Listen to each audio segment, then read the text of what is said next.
Hi everyone, I'm Oscar and this Tech Tribe podcast where we build a tribe of tech leaders. For today's episode, our guest is Sir Elizer Rabadon. Hello sir, good evening. GM, ganap. Ganap, ganap. So anyway, uh, before we continue on the podcast proper, I'm gonna share with you a short story why I invited Sir Eli. Okay lang ba sir? Kung natawag All kitang good. Eli. Sige. So basically, uh, nag-start yung pag-search ko kay Sir Eli about dun sa pag-search ko ng podcast guest, no? Kasi nakita ko siya, he was interviewed by Doc Johnny of Startup Podcast PH. I think partner yata sila noon, no? Or sponsor. And then, uh, nakita ko siya na tech lead siya ng ICP Hub Manila and meron siyang current partnership with DevCon. No? Recently kasi, my podcast guest is Sir Gra of DevCon Pampanga and he was looking for I think, professionals that could be trained about blockchain. I think that it is connected with ICP Hub protocol.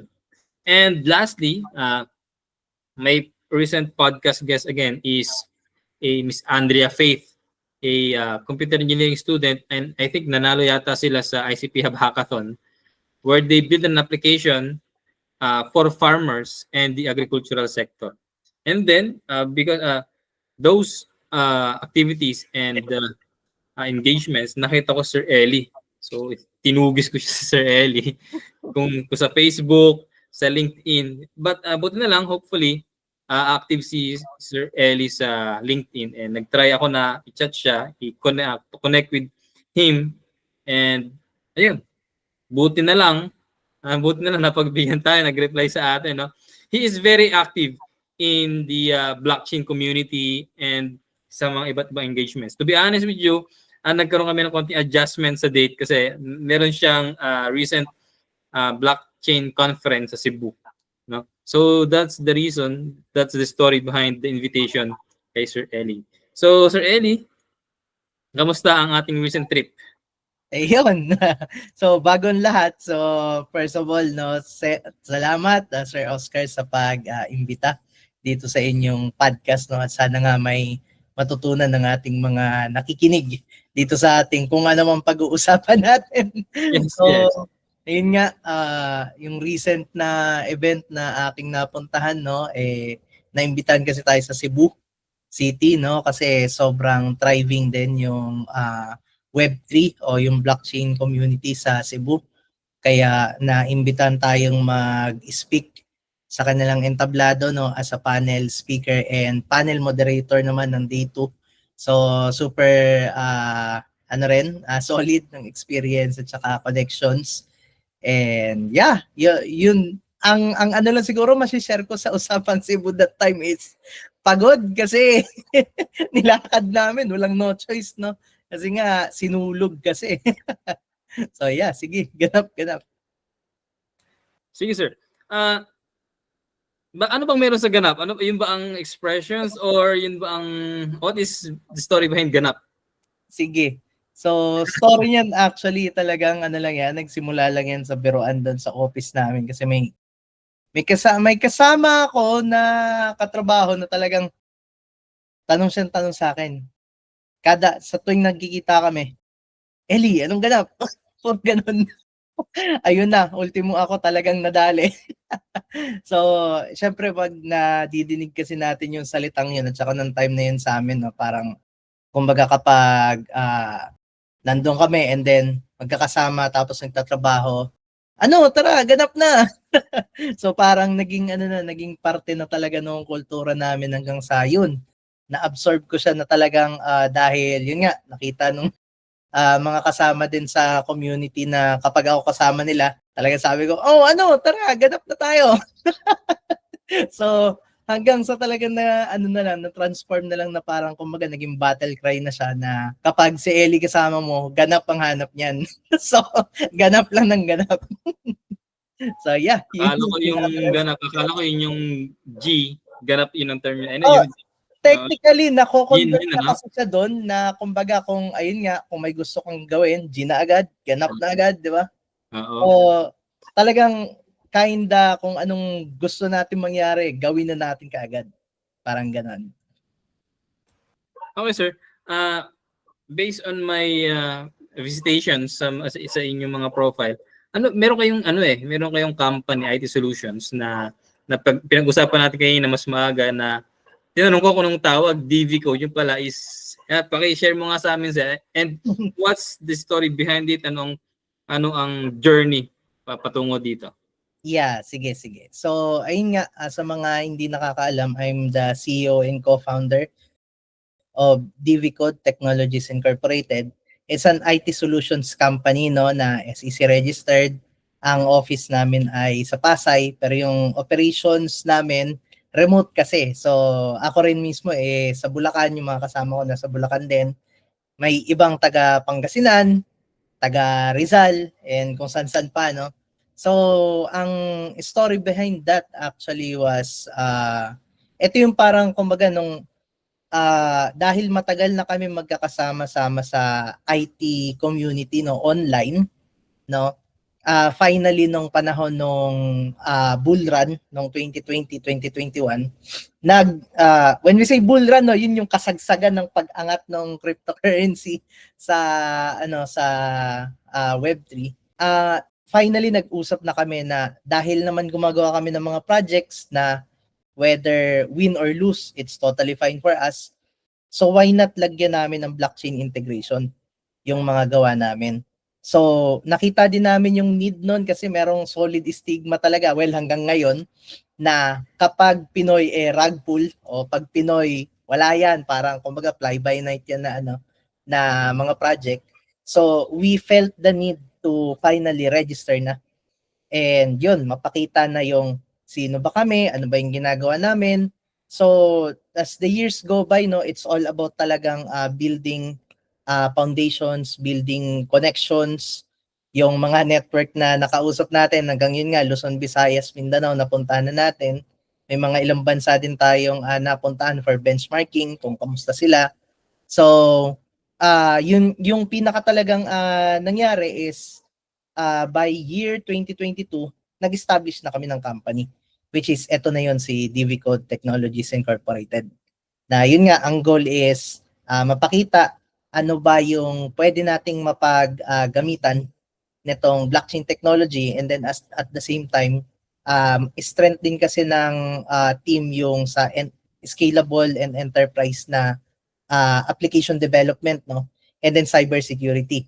So, yeah, kaya yun na yung ginamit namin talaga na entity ever since. So, yeah, yun yung story behind that, no? And by the way, si DV Code ay, yun nga, ang meaning talaga ng DV ay Da Vinci. Kasi yung movie. So, it's Da Vinci Code.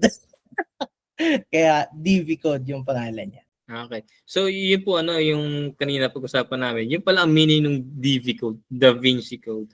So, yun po ang background ni Sir El, meron silang tinayong company, an IT solutions company. But it is, kaya nga po, sinabi niya kayo na nag-usap kami, it's a traditional and it is somehow a blockchain, ba tamang term doon? Powered company. So, before kayo nag-start ng company niyo, sir, do you have any prior work or naging empleyado ba kayo before? Yeah, so sa story ko, kinda unique siya. Kasi, sir, tanong ko lang, alam mo ba yung private server? Yes. Run online, mga ganyan? Yeah, nagra-run online ka ba? Yes. Private. Naglaro din ako private server eh. Yan.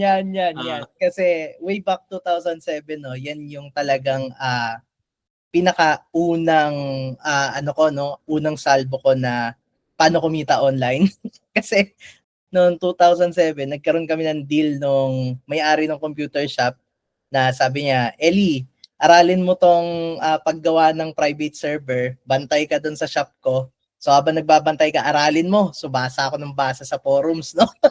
Hanggang sa fast forward nga, 2007, natuto kong magbungkal ng PC. I was 13 years old that time, by the way. So natuto akong magbungkal ng PC. Natuto ako mag set up ng operating system na Windows Server. That was ano pa? Windows Server 2000, ano pa noon, 2003 yung pinakagamit. Tapos, lumalabas yung pagkatanda.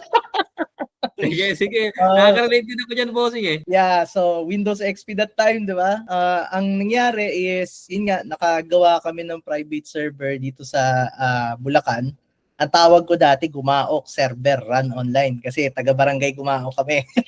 Okay. Oo, so anong nangyari, yun, natuto ko doon mag-manage ng community kasi syempre, May forum ko dun eh. nasa computer shop, admin ng GM na tawag sa akin. Kasi nga, ako yung nagmamanage tapos nangihingi sila ng item sa akin. Pa-edit. GM, pa-edit niya. Oh, GM, pa-edit. Mga ganong sistema. +7, +9. Oo, tapos, ayun na, naranasan ko noon na yun nga, dahil yung mga private server dati, di ba, parang may 1,000 isang item. Oo, mga donations. May mga galante akong naging player na kahit sa ibang computer shop. So, Pupunta dyan. oo, pumupunta dun sa amin, tapos nagpapa-install ng private server, no? So, hanggang sa, ayun nga, along those period, natuto ko dun sa scalability na kapag ganito na kadami yung players, ito na yung kailangan kong gawin. Grade na ng ano. Na-realize ko na yung internet natin, hindi pa talaga ganun ka, kailangan PLDT ka para magkaroon ka ng pang-online. Pero dati pa yung Hamachi dati. Okay, Hamachi. Yan. Yung Hamachi. On-off pa yung Hamachi na yun. On-off yan kasi ginagamit sa GG, sa Garena. Tapos sa Dota, 'di ba, kapag maglalan game pero may kasama sa iba. So, ginanon namin yung run din kasi yun yung uso that time. So, natuto ako mag-VPN. Hanggang sa natuto ko yung mga bare metal server na nirerentahan abroad para maging quality yung service, no? So, that time, ang nangyari talaga, given doon sa mga experience na yun, naging pioneer ako na developer, no, sa run na kami yung mga naunang mag-develop. Siyempre, dati mga forums pa eh. Forums. Ako, nag-give back ako ng mga tutorials na anong natutunan ko. Kasi nung ako yung naghahanap ng kasagutan, wala pa Stack Overflow nun. Wala. Puro basa. Puro manuals. Puro edit pa yun. Oo, ang ginawa ko, yung mga natutunan ko, sinulat ko as guides dun sa Raid Zone, no, sa forum. Kaya, yun, more than 100,000 plus, umabot na ng parang millions yata yung views din ng mga tutorials na nakuha ko ever since na hanggang ngayon nandun, kita pa yung paging Jejemon ng English ko. So, fast forward no, simula 2007 hanggang 2014, 2015, 2016, yan talaga naging buhay ko na private server. Online private server owner, no? And then, fast ano forward, naging server mo? Dami, tol. Dami ba? Ka nga. Baka mali mo, baka nalaro ko pa. Server ko. Siguro kung naalala mo si Balikran. Balikran? Oh, yan. Si Balikran, si Equinox, yung kay si Equinox din? Lahat yan server namin. Kasi, ayun nga, ang nangyari na, natuto na kami mag-scale up din at mag-partnership, no? Kasi, syempre, we evolve as the years go by na how do we handle business and then relations sa community tsaka sa mga potential partners. So, dumating na yung time na hindi na ako mismo yung mukha. Nandun na lang sa likod, no? Na nag-a-assist sa mga aspiring owners. And then, fast forward nung 20... yung time na yun, ikaw yung nag-build ng server nila, then binabayaran ka na nila. Hindi, nagpa-partnership kami kasi nga, given na solid na yung file na meron ako, kasi nga, ang dami ng experience, okay. Diba? So, ang ginawa ko is, sa developer side kami, sa front, sa operation, sila. Okay. And then revenue split na lang kasi nga, kailangan may sustain both sides. So, given yung talent namin na years of experience, sila naman, wala na silang po problemahin kundi mag-manage ng server. So, yun yung yun yung pinaka talagang naging business model na ever since, no? And then, ayun nga, 2016, fast forward, nakita ko naman sa Facebook yung sponsored post yung kay DevCon Philippines, no, na merong conference sa SMX. Okay. Within those 2007, 2015, ako lang kasi yung talagang nagpo-program sa lugar namin, no? Well, meron naman sigurong iba pero hindi ko nakilala kasi nga yung mundo ko nasa online. So, Yahoo Messenger, forum, so medyo ganon, pabalik-balik hanggang sa nauso yung Facebook. Tapos, ayun na, ang nangyari, nagkaroon ng realization that time na, uy, turns out may mga devs din pala sa ibang lugar. No? Wala akong kilala, literal, no? So, na pagtungtong nun, yun na, kumbaga, kung ipapass forward natin noong 2023, yung mula, kasama ko noong mga 2016 na nakilala ko, hanggang 2022, sila yung kasama ko ngayon sa company. Kasi nga, yun, talagang, yun na nakilala. Kasi mostly, no, sa akin, ang madalas talaga pag gumagawa ako ng mga projects, talaga nagtatagal, no, sa mga usapang servers, etc. Yung mga servers dati na handle ko, abot talaga yung tatlong taon, 5 taon. Kasi nga, talagang it's all about how do you persevere and then paano mo alagaan yung community. So yun din yung mismong yun yung mga talento na nadala ko ngayon sa corporate world kasi nung 2017 naman na kahit undergrad ako pero given dun sa experience ko may nagbigay sa akin ng break na IT solutions company sa Pasig na naging research and development head ako kasi it's all about cybersecurity. And then ang daming beses kong minsan ako yung nahack, minsan may mga nadadali dun sa mga servers ko, di ba? So ang dami kong natutunan na nagamit ko dun sa corporate side na ang nangyari is another realization din yun na nakukumpara ko yung panahon ng private server versus sa corporate side. Parang mas mahirap pa yung problema ko dun sa run kumpara dun sa nagdaon yung 7 at tawagan ka agad eh. Kaya anong nangyari, in terms of benchmarking, yun, medyo nakakalungkot man sa Pilipinas, pero unfortunately, ang talaga ng security natin, kailangan talaga natin mag-step up, na magkaroon talaga ng mismong cybersecurity trainings and seminars na talagang ma-equip yung mga kasama natin sa gobyerno kasi doon pa nga lang sa RAN, ang dami ng atake, what more pa kaya sa sa mismong corporate at saka gobyerno, no? So doon ko nakita na yung nahon ko na experience at saka talent nung mula 2007 onwards, totally yun yung gamit ko hanggang ngayon thanks to RAN Online. Kasi doon talaga ako natuto mag-develop, mag-cybersecurity, mag-scale up, things like that, no? So, buti hindi ka napagalitan ng kaka-computer mo yan. Yun na nga mismo eh. Kaka-computer talaga. Di ba? Solid yun. Baka naging, kung meron kang hawak na community dati, forum, di naging moderator ka, baka isa ka pa sa sumasagot sa mga questions ko sa forum Actually, sa Rage Zone community. Rage Zone, yes. MMORPG. Ako yung isa sa pinakamatagal na moderator talaga doon. Kasi yung alias ko, kung makita mo yung email ko, it's Safer13. Yan yung alias ko kasi. Baka. Yan. Eto. Yun, Kaya talagang nung time na yun, sobrang na-realize ko sa corporate side at saka sa government, compare doon sa RAN Online, mas mahirap pa yung problema ko doon. Kaya yun talaga, kumbaga ang pinaka nangyari sa akin is I'm trying to put up yung mga natutunan ko dati, mai-broadcast sa lahat na tututusin may mga ganitong klaseng paraan kung paano to handle those kind of issues. For example, na kung nagda-down yung website mo, kung nadididos ka. So, naging active contributor ako sa mga ganong klaseng parte na consultations and such, no? And then, yun nga, after nung sa IT Solutions Company, naging IT consultant naman ako sa Manila Bulletin. At nag-pandemic na nun. So, yun yung pinaka naging track ko, no? From computer shop, bantay, naging private server owner, tapos naging research and development head sa isang IT company, tapos naging IT consultant, and then, andito na tayo. So, ngayon, consultant ka pa rin, boss? Hindi na? From Manila Bulletin. Ang ginagawa ko ngayon is contributor sa Philstar at saka sa Manila Bulletin Tech News. So kung merong mga cybersecurity related na mga scoop. Okay, Minsan may yun. recent scoop ako. Oo. Alam mo yung NBI, ano ba nangyari dun, bossing? Ano Kaya bang kakakita ko lang eh. Kakakita ko lang din. So, wala pa ako halos alam doon. Pero Okay. what I can say is sa usapang, for example, yung DOST Git dump last year. Ayun, sige, yun na. Ayun, may mga nasulat akong about doon sa MB.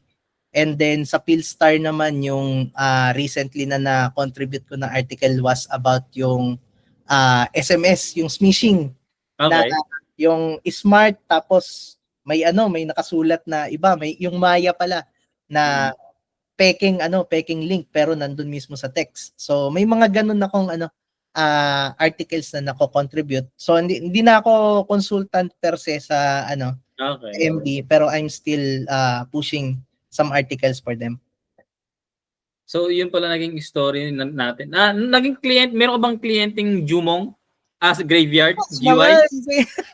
Tropa yan si Jumong. Ganun ba po? Yan ang matagal kong nilaro, GY. Ang plot twist kasi niyan, yung Omega Run ko dati, yun yung base client ng graveyard. Ay, ganun.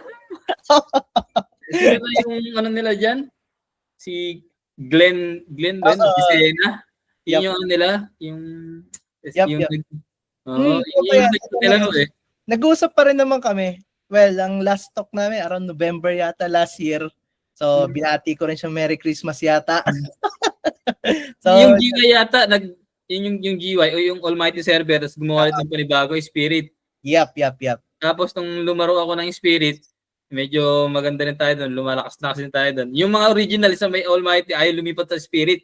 Na kasi nila yung community nila sa GY, kaya ayaw nila ako samahan sa Spirit. Dito naman kami bumida sa Spirit. Yeah, kasi ang nangyayari nga, nung batch kasi nga namin ni na Jumong, talagang yan yung panahon na pangmatagalan yung server, di ba? Tagal nga ng server na yun. Ayaw ko lang yung GY yung buhay. Sa akin, na-shutdown ko lang yung Limit Break at saka Omega that time, parang around 4 years, 5 years after. Kasi nga, sabi ko, time to move on na. Gawa na tayo ng iba. Pero ngayon, yung mga kasyap ko dito sa amin, kinakausap ako, bossing, gumawa ka ng private server, talaro nga kami. Kaya sa akin. Tandaan nyo na ako, gusto nyo pa rin mag-run online. Actually, may mga kasama pa ako. Hindi naman ako totally umalis sa private server development, no. Yung development team namin, super active pa rin naman. And then yung apprentice kong dalawa, actually, kumikita na ng millions sa private server. So, andyan remember si Ran Pinas ni Dep. Si Ran Pinas yan. Tagal ni Ran Pinas. Ayan. Apprentice ko yung niyan, yung dev niyan, si John Dale. Ganun ba? Baka naman pwedeng pa-edit. Maglalaro ko yan, pa-edit ng item. Wala. Natuto sa akin, bawal din. Madadali, no? So, anyway, sir. So, yun yung nag-story pala, no?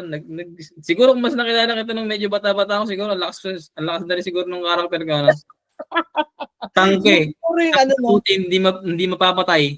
Yun siguro yung kaibahan ko nga kasi sa talagang mga project, no? Siguro whether let it be run or not, ang talagang number one policy ko kung usapang game, hindi talaga kasi ako umi-involve sa laro per se na nakikilaro ko kasi ayaw talaga namin ng bias na talagang pag ako yung nasa management layer, talagang I'm just getting feedback and then neutrally tinitingnan ko. Pero whether we like it or not, ganun talaga sa gaming. Kapag may ginawa kang desisyon, sasabihin, bias ka dito. Pag ayaw nila, bias ka dito. So that's really normal. Hanggang ngayon naman ganun. Doon sa episode ng Run Online, anong pinakamagandang episode? Tama ba? Episode ba tawag doon? Yung hanggang 197, 237, o may extreme, or merong Ako, fan talaga ako ng classic. Class? Run classic na yun? Apat na karakter? Well, classic at saka yung custom made, no? Kasi yun nga, yun naman yung kinasanayan ko. So, kung gusto ko yung normal approach, doon talaga sa classic. Pero kung usapang yung gusto nating ma-dev bilang tayo, well, ito kasi naging realization ko niyan, Tol, no? Kasi nung panahon nung GY, 'di ba, yung nung Omega din namin, happy na tayo sa 99 players, 75, 'di ba? Nakasama, 'di ba?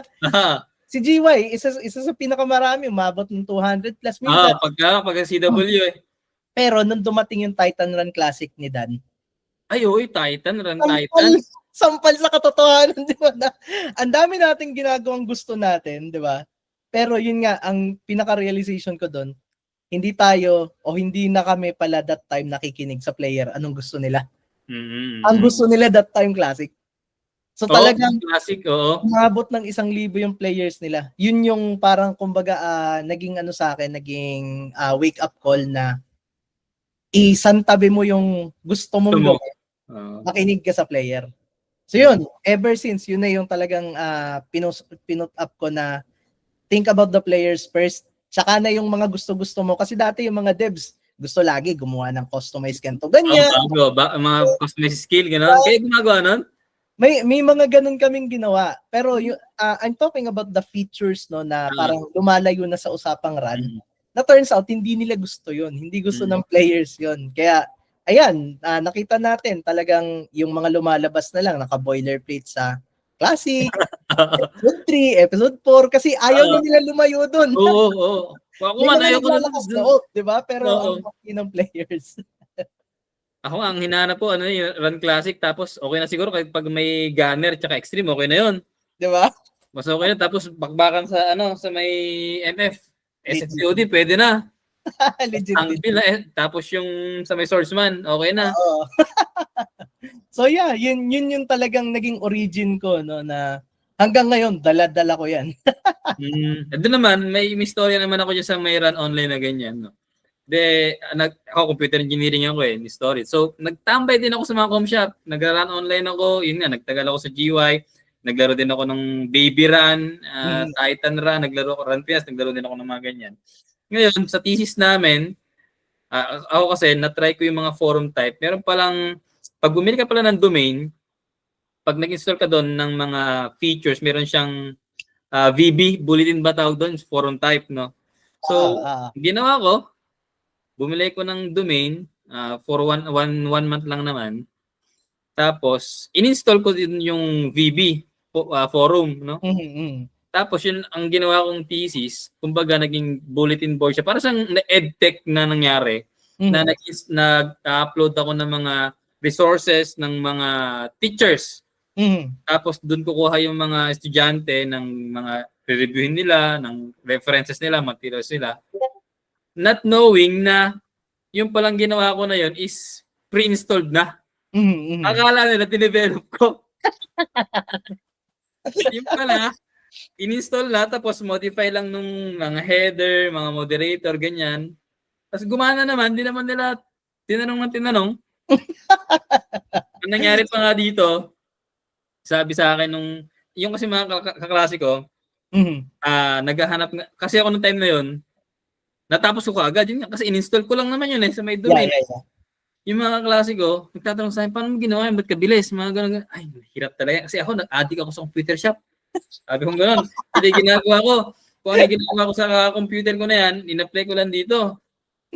Tapos, ang nangyari sa amin, tapos na i-thesis ko, ang ginagawa na ng mga klase ko is yung may mga papel, documents na lang. Documentations. Yung mga klase ko, naghahanap pa ng itithesis nila. Tapos, di ba, uso nga sa run online yung pagka naglalag yung server, yung tawag doon, yung traffic, madaming traffic, yung volume traffic, no?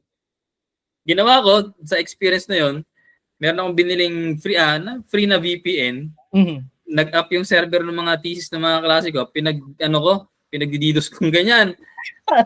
So nung presentation na exhibit na, ayaw nang mag-login ng mga account nila, nagda-down. Syempre, nang gagawin ko, kunwari, wala akong alam, ganyan. Yung sa akin lang na may gumagana. So nangyari, after nung graduation, doon hindi naman ako gumraduate on time, nauna silang naglakad sa akin sa graduation. Sabi nila sa akin, umamin ka na kasi na ikaw tumira sa mga website namin. Sabi niya sa akin, alam naman magagawa ko, gagraduate na kayo, alam naman magagawa Ayun, nangyari, kaka-computer ko, yun nangyari. Yun yung mga istorya natin sa mga com shop dati, no? Oo, kasi sa akin talaga bro, no? Well, talagang ang nagiging ending ko no, na minsan kung may nagpapagawa ng systems, talagang dumadating ako sa point na nare-relate ko yun sa RAN eh. Kasi yun yung parang kumbaga root ko eh, na kung feasible yan dito, feasible yan gusto mo. Ganun ko na siya naiisip. Kasi nga, imagine, ano mga modules meron tayo dati sa RAN. May item shop, may rankings, may log. Ang dami. So, lahat yun talagang natutunan ko paano how it works yung code ng talagang from scratch. Hanggang sa yun na, nilakasan ko na yung loob ko na talagang mag-develop na, no? And then yun, we experience yung mga problema, na-fix natin, and then yun na, hanggang sa talagang yun na yung naging baon natin na andito na tayo sa point na to ngayon. Ganap. So, halimbawa pala, pag nakumbinse ko ng mga kasyap ko dito na mag-develop or gumawa ng sariling private server, ikaw palang kakausapin ko? Or meron ko nang i-refer sa akin? May re-refer na ako sa'yo. iba na yung may ibang level ka, hindi ka na doon sa traditional, pwede ka nang, okay, So, sige. syempre, na tayo, de-delegate na natin yan. Kasi, Delegate na. talagang na eh. Pero under pa rin ng Da Vinci Code? Ha? Under ng Da Vinci Code? Hindi, meron kaming Separate separate entity sa usapang private server. Kasi okay. yun nga, medyo, eto lang kasi no, siguro may mga trivia lang ako masasabi. Currently kasi talaga, nasa gray area ang RAN, no? So, even though yun yung talagang origin natin, di ko talaga kinahihiya yan. Yes. I'm proud to say na kahit papano naman, recently lang, no? Parang I think that was last year, natulungan natin si Mincoms, si CEO ng Mincoms kasi may nagbuka doon sa Mincoms, di ba? Sila yung main. Oo. So, Okay. nakausap ko yung CEO and then yun nga, natuwa siya na may Ranatics pala na ngayon may endeavors na sarili. And then, ayun nga, talaga namang since day one nung pagkakilanlan ko sa kanya, sinabi ko na sa kanya na, sir, okay lang ba? Kasi ako private server owner din eh. Parang nangingi siya ng tulong na i-call out daw yung dati niyang empleyado kasi hindi tinurn over yung Run World na Facebook. Ay, ganun ba? Gumawa ng private server. So, ayun, naging instrumento ako na mai-broadcast yung mensahe niya. Kaso yun nga, feedback ng ibang sabi, apaka-ipokrito mo naman, Eli. Isa ka rin naman. Sabi ko, alam naman ni CEO eh. Ang mas mahalaga is when we take side na nangingi siyang tulungan natin. Tulungan natin, Given na, ayun nga, ang daming mga pundasyon ko na dahil sa kanila, talaga, di ba? So, I tried my best to, talagang give back. Kaya, yeah. So far, andun tayo sa part na yun na may separate entity ako for private server and then meron yung eto talagang sa corporate na which is si DV Code. So, ito, paano naman yung naging transition sa blockchain? Ano yung istorya doon? Kasi ito nga, ayun, given the fact na tagal natin sa private server, di ba? Kasi ito yan bro, no? Siguro first time ko ito masasabi kasi tingin ko makaka-relate ka. Merong vote points dati nung panahon natin, di ba? Ay, araw-araw, every 30 minutes yata yun. Di ba, GTOP 100, di ba? GTOP Extreme 100. The nostalgia. Yan. So, ito yun, ganito siya. Nung nakita ko yung Axie Infinity, tas merong SLP tsaka AXS. Nakita ko yung similarity sa both points at saka sa e-points. Na yun nga, sabi ko nga sa mga kasama, kung dito nga sa RAN kumikita kami ng kung magkano, tapos merong ganitong currencies lang na wala pa sa blockchain, what more ko nasa blockchain na. So, yun yung pinarelate ko, no, na sabi ko, think of it like paano yung ginagawa natin sa both points to how to set up yung economy. Ang maganda is yun nga, naka-open for public na. Transparent, hindi mo kailangan ipagtanggol sarili mo kasi syempre dati, di ba, yung mga iba nagsasabi, hindi, generated yung item niyan. Yung mga ganon, di ba? So, sa akin, bilang nasa private server, dream come true yun kasi transparency.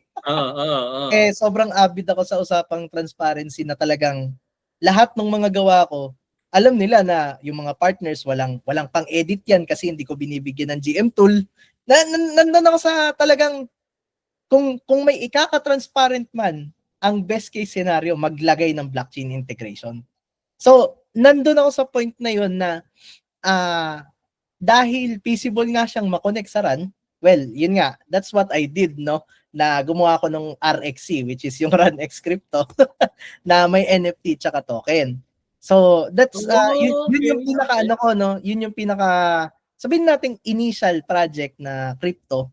And then from that, nag-explore na ako sa mga smart contract, paano siya magamit nga sa, yung mga normal na use cases in real life, pero ultimately, nagagamit natin sa gaming, which is yung sa RAN, di ba? So, yun yung talagang naging ano ko no na nakita ko na mahalaga yung transition sa blockchain kasi ito yan. 2007, computer shop, nagbibigay yan ng cash, di ba? Cash. Pag bumibili item, nung umangat yung sa akin, naging remittance, Western Union, yes. di ba? That time. And then, nakaranas din ako ng PayPal. Hanggang sa, yun na yung naging sistema na ang hirap kasi mag-apply or, well, totally impossible mag-apply kung private server ka at gusto mo ng payment gateway. Diba? Yes, correct. Commission. Kasi nga, private server ka, malabo yun. So, nakita ko yung struggle na wala kang automation. At saka nung panahon ng Equinox, nung mga malalaking na ang daming mga players na nagdo-donate, may mga namimeke na ng resibo, tol. Namimeke. So, okay. Doon ko nakita yung kahalaga ng blockchain. Kasi blockchain, okay. 100%, 24/7, may patunay ka na payment. Mm. So, kung nagagawa nga to sa gaming, magagawa natin real life. Yun yung pinaka yun yung pinaka nakikita ko. Kasi, it's, yun nga, super unique yung journey sa side ko na hindi ako nanggaling doon sa parang yung corporate progression na rank and file o Yes. manager, ganito, ganyan. Ang sa akin, talagang sinubok ng panahon, batang-bata ka, may problema kang ganito. Di ba na, paano mo alagaan yung players mo? Nagda-down yung server mo, nang gagawin mo. So, yun yung mga totality no na nadala ko sa usapang blockchain. And then, sa blockchain kasi, hindi yun na-atake. Subukan mo i-DDoS, di ba? Ala. That's the main point na ang analogy ko na nga lang dyan, imaginein mo may pader, may mga hollow blocks, kasi blockchain, di ba, yung mga transaction. Yes. Subukan suntukin. Matutumba mo ba? Ala, walang dating. Diba?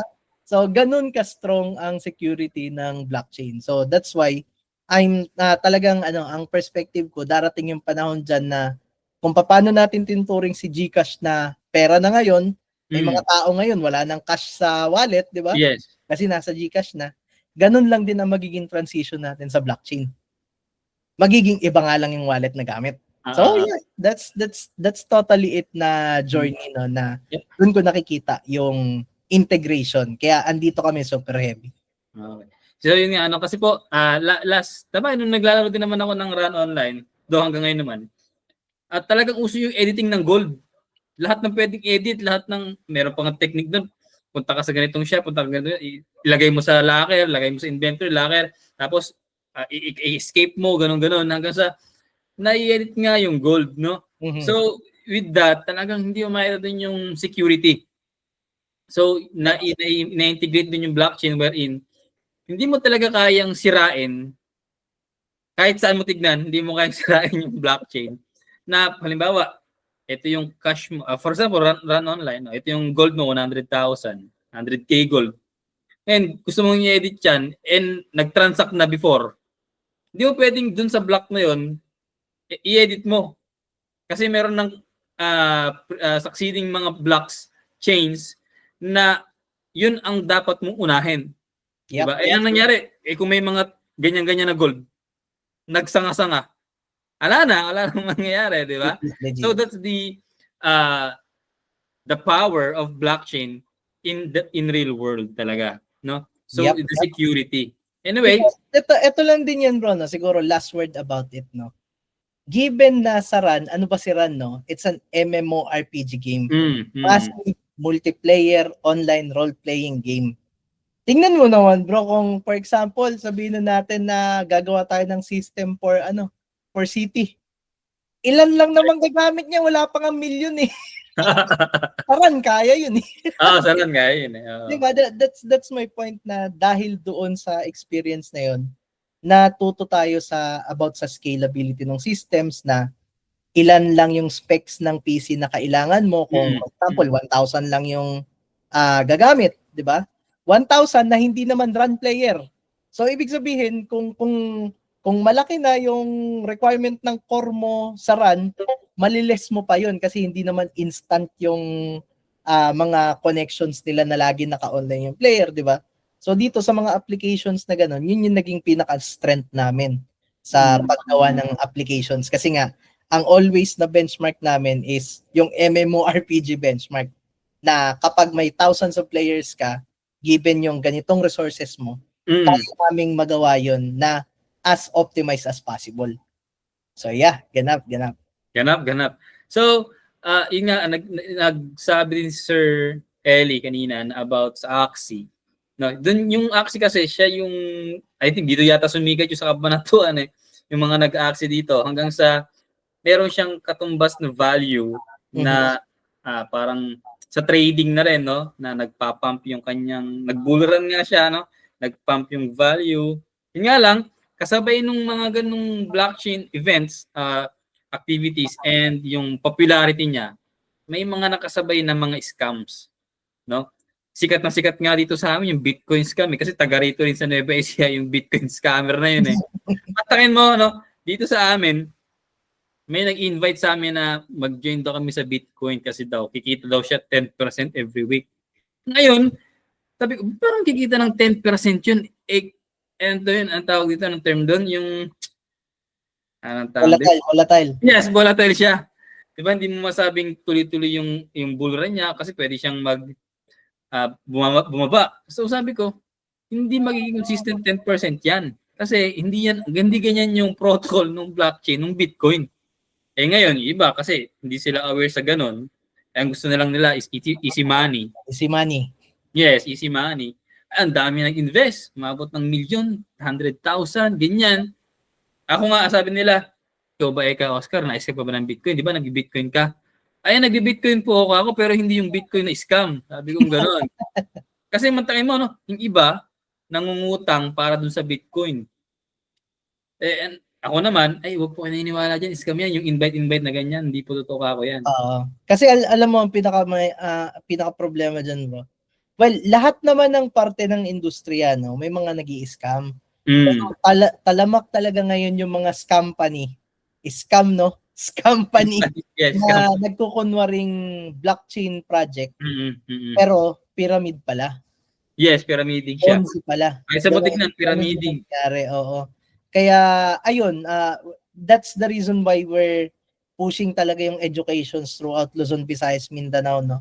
Na kahit mga schools, mga communities na nag-i-invite sa atin to speak, I'm really trying my best to accommodate them para talagang magkaroon tayo ng more impact na matuto sila sa cryptocurrency. So, yeah, yan yung talagang ever since na in-establish namin si DB Code, sobrang vocal kami na sa ganitong paraan natin magagamit tong technology na to.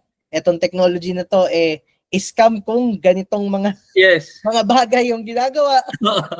So yun yung talagang ginagawa natin na mga initiatives, no, na makapagbigay talaga ng education. Okay. So since na-mention mo na rin Sir Eli yung cryptocurrencies, blockchains, baka pwede maging medyo technical tayo bahagya.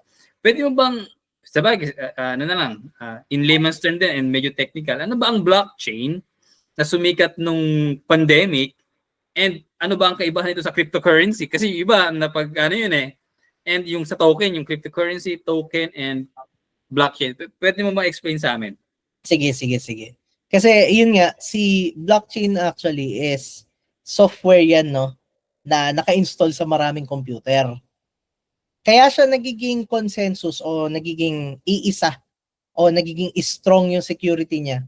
Kasi most of those computers nag-a-agree at iisa yung version nung naka-install sa kanila. So that's the reason why kung ano yung set of conditions na nakasulat doon sa blockchain network, yun yung majority na sinusunod. Kasi nga, majority wins, kumbaga. Yes. Decentralized siya, no?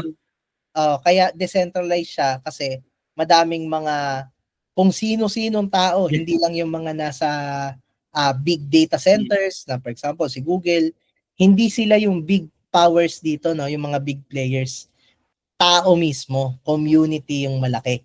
And ayun nga, sa usapang cryptocurrency, yeah, when we say cryptocurrency, kasi ano na yan, synonymous na kasi yan ngayon, whether yung Bitcoin o kaya yung USDT, tsaka yung iba. Pero may mga difference lang kasi yan na, say for example, sa blockchain network ng Bitcoin, yung coin doon is si Bitcoin cryptocurrency. Sa Ethereum naman, yung coin doon is si ETH. Yung mga ginagawang cryptocurrency on top of that specific blockchain, ang tawag doon is token. Kasi nakikisakay lang sila doon sa blockchain na yun. Kaya nagkakaroon kumbaga ng separation na pag sinabi mong coin, parang ito yung mother coin o cryptocurrency ng blockchain na yon. Pero yung mga token na nakasakay doon sa blockchain na yon, ang tawag doon ay mga token. Ngayon, finally, sa usapang token naman, etong si tokens is, it's a set of functions lang din na nag-a-agree yung blockchain, okay, na para siya naging application on top of it, na meron siyang agreement na may function ng balance, may function ng transfer, may function ng ownership, and may tracking kung ilan at magkano yung meron ka at meron sila. Na lahat yon may kopya din mismo yung lahat ng computer na meron ng version ng blockchain. So, ang nangyayari doon is kapag nagtatransact ka sa blockchain, meron transaction fee. Yung transaction fee, manggagaling doon sa mother cryptocurrency na yung coin, yung nagiging gas fee. Gas fee. Yeah. Pero yung transactions mo na token, yun naman na nagiging kung ano-anong mga token na nagagawa ng kung sino-sinong tao. Pero ang naging final na magandang sistema nito, no, is nagkaroon na kasi ng mga tinatawag na smart contract nga na nagfo-fall sa tinatawag nating decentralized finance, na dahil may mga set of functions doon na nag-a-agree silang lahat na, uy, valuable to, naglalagay na mismo sila ng pera na counterpart nun. Kaya nagiging liquid na yung transactions sa nagkakaroon na nung mga total value stake o kaya total value lock kada blockchain, kasi nga yun, may set of agreements na naka-standardized na kapag ito yung smart contract na naka-deploy, trusted yan kasi sino yung pinagkatiwalaan mo doon? Hindi tao, hindi bagay, hindi hayop, gobyerno, yung mismong source code mismo nung nasa blockchain. Kaya yeah, long story short, parang nasa around $100,000 o 6 million plus pesos yung Bitcoin ngayon dahil dun sa nagawa nila. So yeah, yun yung pagkaka-connect at pagkakaiba ng mga bagay na to. So nag-start lahat talaga sa Bitcoin, no? Sa pagbili-bili na ng pizza using Bitcoin na nagkaroon ng value. Legit. Any idea kung sino si Satoshi? Baka ikaw yan, bossing Sana all. Sana nga. Kaso hindi. Di ba, ang balita ko si Satoshi, meron siya nakatagong mga Bitcoins pa. Hindi lang din niya pinigil lahat no? Ito yung balita, no? Ang balita naman is na-surpass na daw ng Bitcoin ETF yung holdings ni Satoshi. So it actually meant na mas, kumbaga, kung i-dox niya yung sarili niya o magpakilala na siya, wala na siyang ganong kalaking kapangyarihan, no, sa blockchain network. Kasi ayun nga, kung gusto mong ma-take over yung majority ng blockchain, kung 51%. Kailangan mo ng majority o 51% ng supply, which is ngayon wala na, hindi na ganoon kalaki yung supply na kay Satoshi. Pero bilyonaryo siya. Bilyonaryo talaga siya.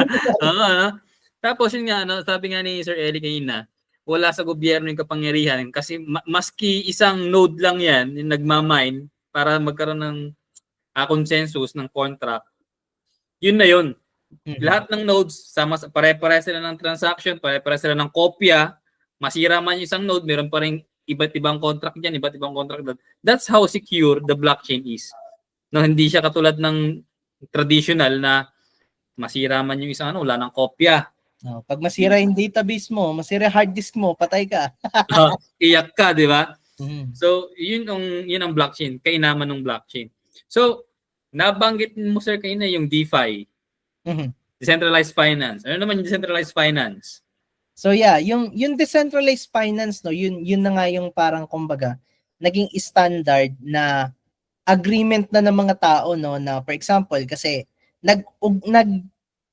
nagdugtong-dugtong na kasi yan, no, nagsimula yan sa side ng USDT, yung Yes. stablecoin, no. Oh, stablecoin, USDT. Nakapeg siya ng $1 is to 50 yata. 1 USDT. Oo, 1 USD, 1 is to 1. So, anong nangyayari kapag may 1 USDT ka sa blockchain, meaning may pera ka. Yes. So ngayon, anong nangyari, i-simplify na lang natin, no, kasi meron ding counterpart si Bitcoin, no, na si Bitcoin sa Ethereum merong wrap BTC o yung tawag na BTC. So lahat may mga ganon. So it can be dollar, it can be Bitcoin. Na anong nangyari is nagkaroon ng smart contract na tinatawag nating liquidity pool. Okay? Liquidity pool, yes, yan na. Kung gagamitin natin yung layman's term na alam ng lahat, technically sa blockchain, yun yung gold reserve ng bansa. Yes. Okay? So yung gold reserve ng bansa, syempre anong meron sa peso natin? Meron tayong gold reserve na nasa BSP, di ba? Nasa Nandun lang. kung saan man nila tinago yan. Yes. Baka yung Taliano gold. Kidding aside. Joke lang yan. Pero ayun nga, may gold reserve ang bansa natin kaya may value yung peso. So the same logic applies sa liquidity pool. Ang maganda lang is bawat liquidity pool sa blockchain, kitang-kita mo, transparent. Kapag yung liquidity pool is merong USDT at saka yung merong token o kaya merong Bitcoin at saka yung token na magkasama sa iisang smart contract, naka-standardize yun. Okay? Kapag gamit nila yung standard logic nung liquidity pool, yun na yung nagiging kumbaga counterpart na masasabi mong may value yung isang token na to. Kasi meron siyang kaakibat na backing nung liquidity o nung gold reserve. So yun yung main reason, no, na yun nga madami ng mga assets na US dollars at saka Bitcoin saka gold na may counterpart sa blockchain. Yun ngayon yung pinapaikot nila sa ecosystem na kung saan yun nga may mga naka-stake dyan o yung parang yung tulad sa bank na time deposit. Pero kung ikukumpara mo yung percentage ng time deposit versus sa staking, sobrang laki yung pagkakaiba. Yung pero, sa sa staking na rin pala yung Ethereum ngayon, ano? Dati mining sila eh. Yes. So, anong nangyayari is merong mga staking na yun nga for the mining, and then merong staking din na for the interest ng loans. Yes. Kasi may mga loans and kung ano-anong mga lending algorithm na sa blockchain na nagkakaroon sila ng way to automated yung liquidation, automated yung pag-relinquish nung funding kapag hindi nasunod yung mga kontrata. This is actually purely coded as an application. Na kapag sinabi mo kasing smart contract at saka yung DeFi, most of those smart contracts are immutable. It means kapag dineploy mo sa blockchain yung application na to, yun na yun. Kaya nagkakaroon ng tiwala yung mga tao. Kasi number one nga, secured yung blockchain. Number two, yung smart contract na to is walang mababago kahit siya pa yung may-ari, hindi niya magagalaw yan. Kahit gusto niya magloko, hindi niya mababago yan. Andyan na yun eh. Nandun yung trust ng mga tao. Long story short, nasa trillion peso na yung nasa blockchain dahil doon. Ang term nga nila yan, trustless transactions eh. Yung blockchain eh. Kasi nga, hindi tao, hindi bagay, hindi hayop. Application mismo. Kung ano yung dineploy, yun na yun eh.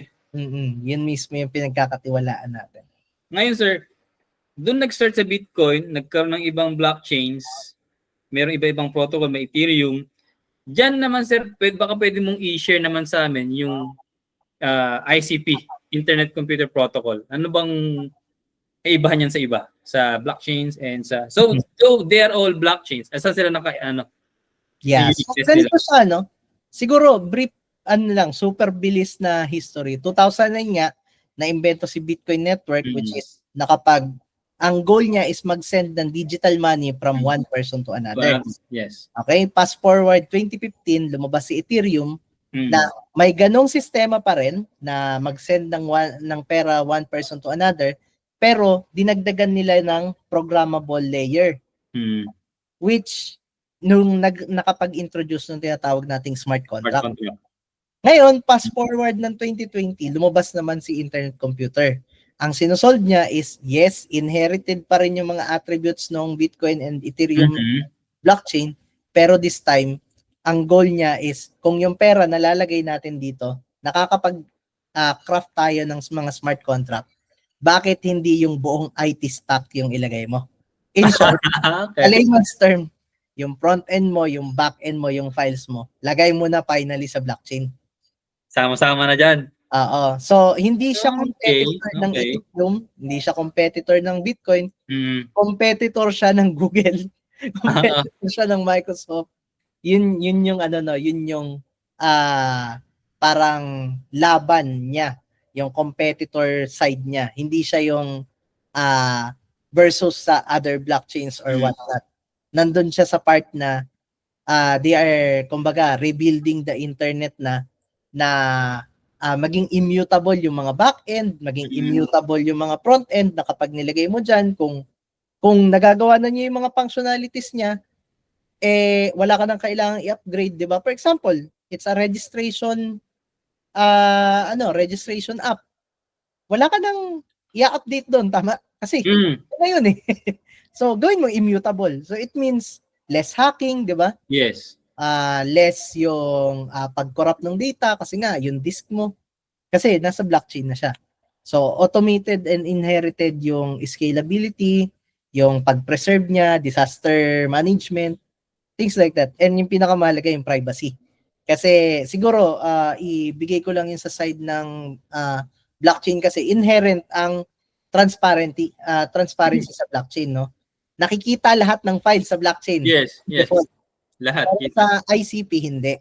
Kasi meron siyang actor-based na approach, no? Na lagi niyang tinitingnan sino yung nag-a-access. At Okay. kapag ikaw ay allowed, that's the only time na ma-access mo yung isang bagay. Kung hindi ka allowed ng smart contract, then hindi mo ma-access yung isang bagay.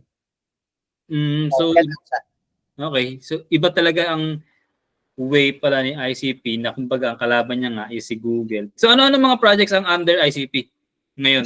So, ayun nga, nasabi mo, no, si Faith, isa sila sa winner ng hackathon. So, iba't ibang application. Kasi nga, you can treat it as your back-end API. Anything na pwede sa traditional stack, pwede sa ICP. Yes. So, may mga ano pa rin, may mga tokens pa rin, may mga crypto pa rin, may NFTs, pero mas heavy kasi nga sila sa sa usapang ituring mo sila as data center. Okay. Yun yung meron sa ICP so far. So ngayon sir, ma-i-share ko lang din, matanong ko lang din. Last weekend galing kayo ng Cebu and ano event yung Cebu Blockchain Conference yata yun? Yes. Meron ba mga blockchain projects sa Cebu or mga startups na using blockchain? So, ganito siya, no? Meron naman. Nga lang, ayun nga, nandun kasi talaga tayo sa usapang Pilipinas, hindi ganun katindi kasi ang support ecosystem sa atin eh. Although, ayun, kudos to DOST and DICT. Sila ang co-presenter dun, no? Ng Cebu Blockchain Conference. At saka meron ding mga blockchain protocols nga na pumupunta doon and tinitingnan ano ba yung pwedeng matulong, no, ng mga galing sa global papunta sa Cebu or sa Pilipinas per se. So, ayun nga, yun din talaga yung isa sa pinaka-goal ko why I visit there to connect with aspiring devs, mga entrepreneurs na magkaroon ng possible collaborations. Kasi yun nga, that's why we're doing etong si Code Camps and Hackathons para talagang makapagbigay ng opportunities sa ating mga kababayan. So, yeah. Doon sir sa ito mga ilang questions na lang din bossing pero matagal pa din naman. Yung nakikita mong mga predictions mo ng blockchain sa Pilipinas? Ano ang magiging sector na una niyang madidisrupt? Sa atin, no, Banking?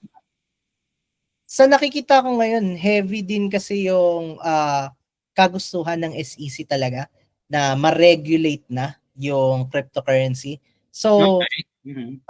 sa unang, kumbaga, kung tayo ay consumer, kung tayo ay Pinoy, andun na naman yung usual na pagkairita natin na bakit yung pinapakailaman yan?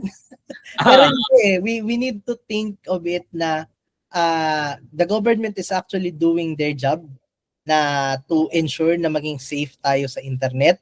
So, wag tayo magalit sa kanila. Although yun, madami tayong mga keyboard warriors na kababayan. Talagang normal na sa buhay na.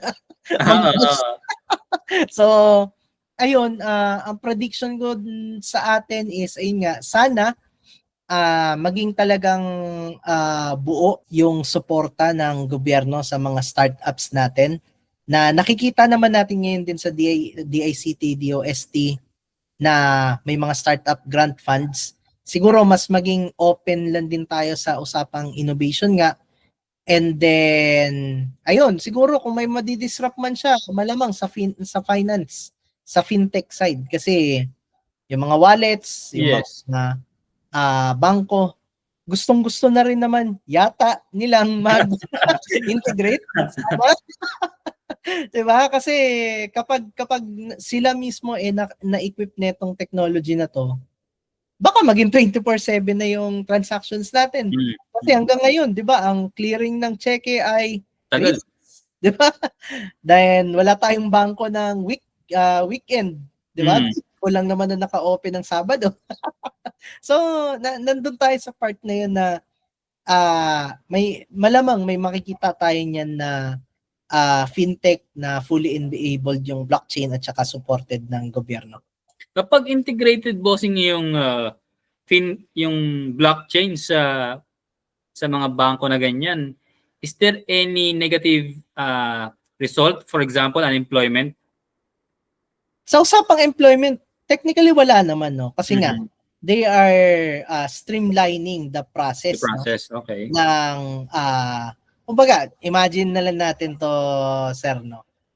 Paano kung ang sahod, yung 15 katapusan na tapat ng Sunday? Paano tayo? 'Di ba? Tama.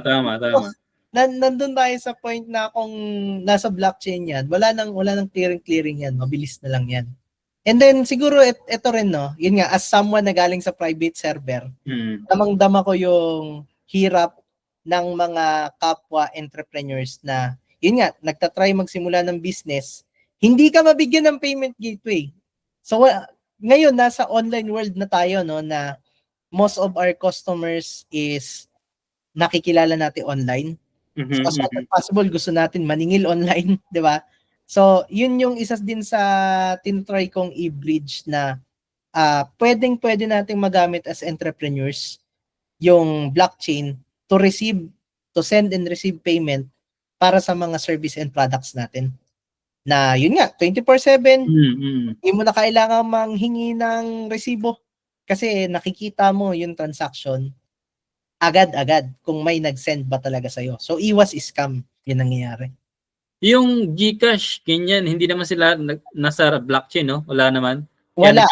Eto actually, no, may struggle sa GCash actually. Kung ikaw ay normal na user, kung tutuusin, gray area yung ginagawa mo kasi kung hindi mo pwede supposedly gamitin commercially yung regular account mo.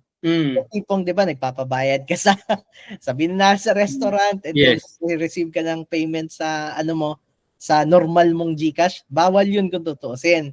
Kasi nga, kailangan merchant ka.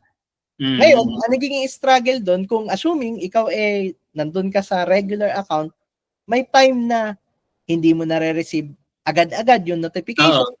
Yung text, hindi mo na-receive. Yung notification, hindi mo na-receive. Worst case scenario, yung balance mo hindi nag-update. Anong gagawin mo? Diba? So, may mga nangyayaring ganun na ang burden is nasa buyer. Diba? kumain ka na nga lang, na doble pa bayad mo. Kahit oo. Di ba? May mga ganong senaryo na after 3 days, babalik naman sa yung pera, pero sobrang inconvenient. Nasosolve ng blockchain yung ganong problema. Na never mangyayari yon. Kaya actually, ang pinakapangarap ko sa atin dito sa Pilipinas, magkaroon tayo ng Philippine stablecoin, no? Na Philippine. Oo nga. Which is, thankfully, so far, hindi pa nga lang well marketed, meron na si Coins.ph. PH. Kako na eh. PHPC. Oo, kasi sila naman yung... PH. Nawala, pero dati kalakasan ni Coins.ph, no? But ngayon parang... Oo nga eh. Kasi ako, nag-onboard ako sa crypto around 2015-2016. 7-Eleven gaming yung Bitcoin nun dati. Diba? Pang cash in. Kaso, nawala sila sa eksena. So yeah, yun yung maganda na kung magamit natin finally si PHPC para sa ating mga business, edi wala tayong problema, 'di ba, sa ganyang klaseng galaw. Oo nga, naalala ko nga pa yung Coins.ph, nawala lang sila bigla. Oo, pero buhay pa naman sila. Kasama ko rin sila nung nasa Cebu, nandun din naman sila. Pero meron parang na-take over yata sila, yung Coins.ph? May bago na yata. Nabenta sila sa Gojek and then napunta na ngayon kay Weizu, yung bagong yung dating taga Binance na CEO na ngayon ng Coins.ph. So yun, bumabawi sila ngayon, bumabawi.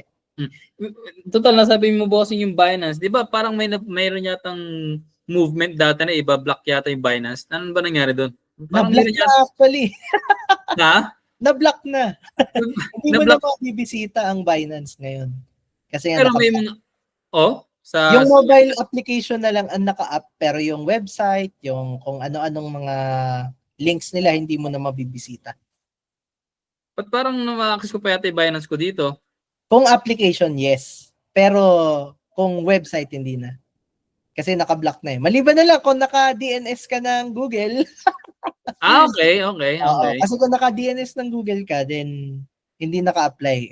Syempre, majority naman ng consumers natin, they don't know how to set their custom DNS. Kasi inutos sa NTC na i-block. So, anong nangyari, lahat ng ISP, walang choice. Naka-mandato sa kanila. Okay. So, pero sa mobile app, pwede pa naman. Yes.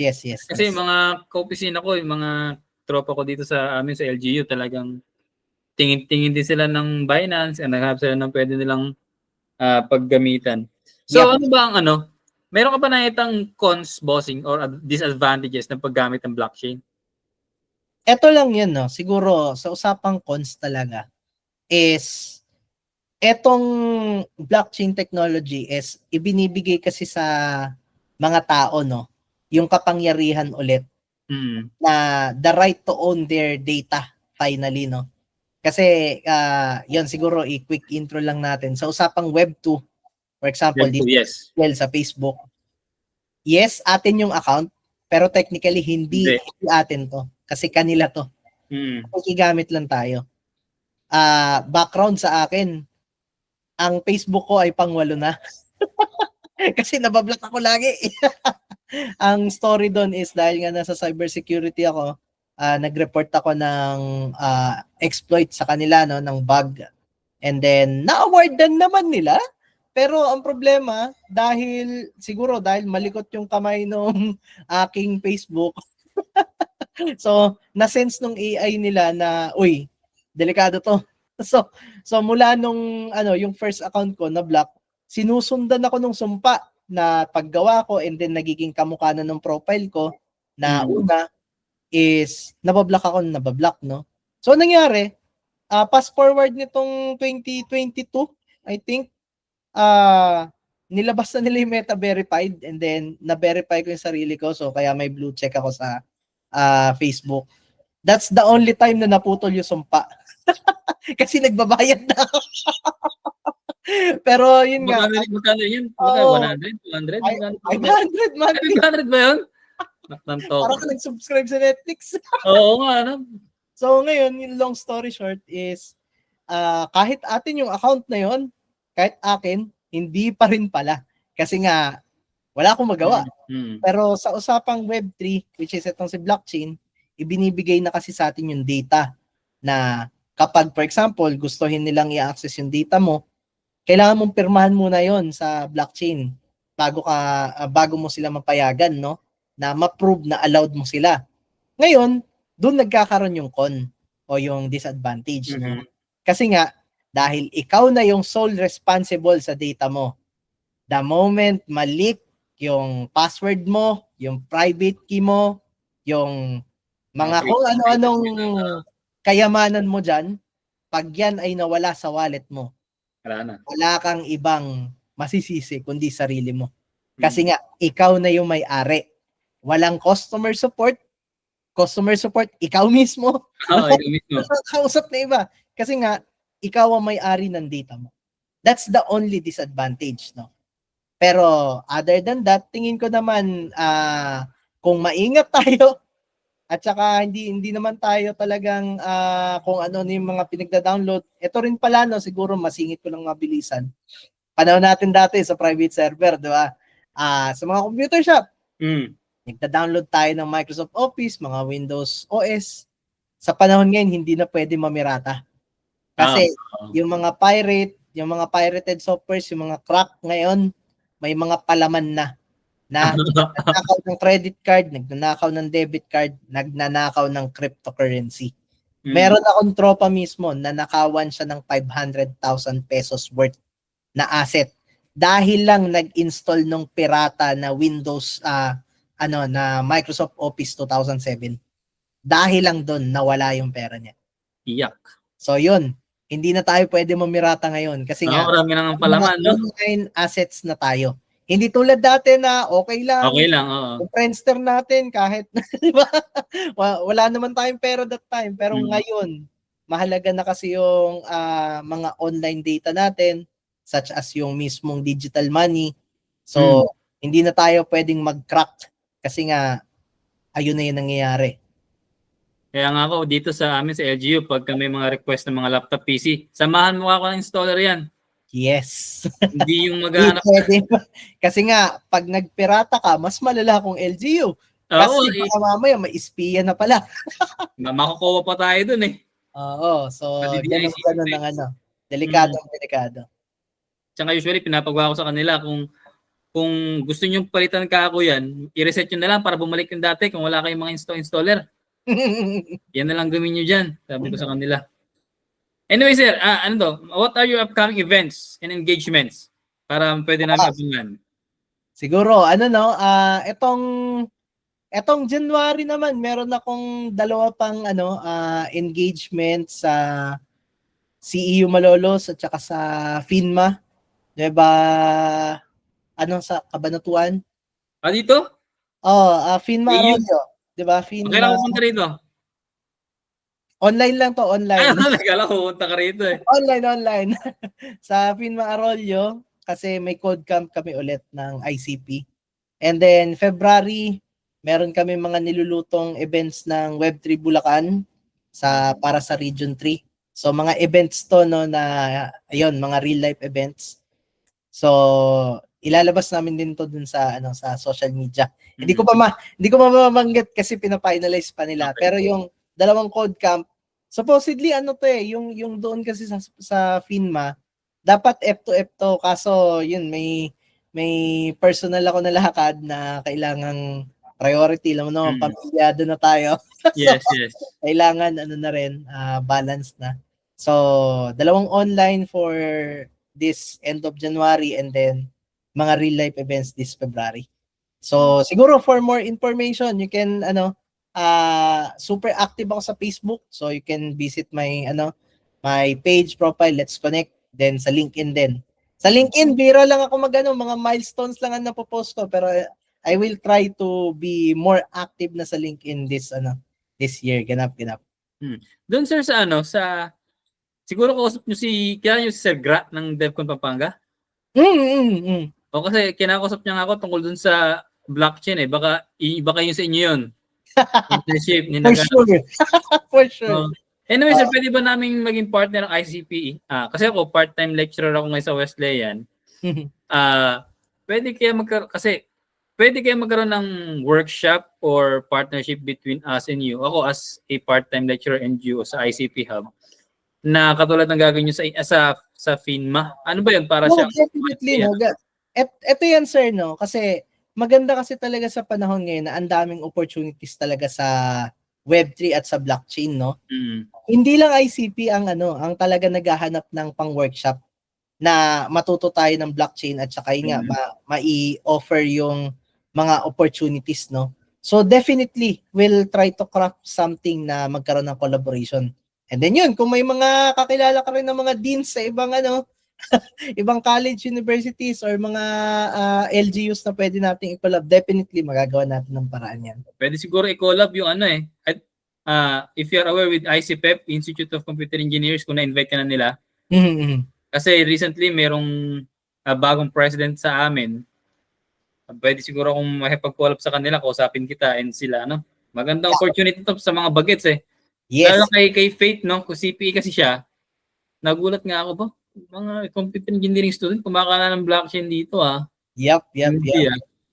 So yun, madami tayong maluluto. Lalo kung may mga young professionals kayo na mga freelancers na developers, mga talagang nagtatry mag-build ng portfolio nila ng sariling business. Yun, mga kailangan natin silang matulungan for this. So yeah, ganap. Yeah. So I think I don't have any more questions, Sir Ellie. Thank you very much for accepting our invitation, and I'm hoping hindi dito nagtatapos sa ating kwentuhan. Sa mga sulat ating kwentuhan, mag-run online na lang tayo, doon na lang tayo may pagbakbakan. Tumangkin na lang tayo doon, no? Once Ranatics, always Ranatics. Yes. And I'm hoping pagka meron kang talk dito sa Region 3 or dito sa Nueva Ecija, kapag ka face-to-face, pupuntahan kita. Kala ko magpupunta ka dito talaga sa AU eh. Kasi pupuntahan kita. So, yeah.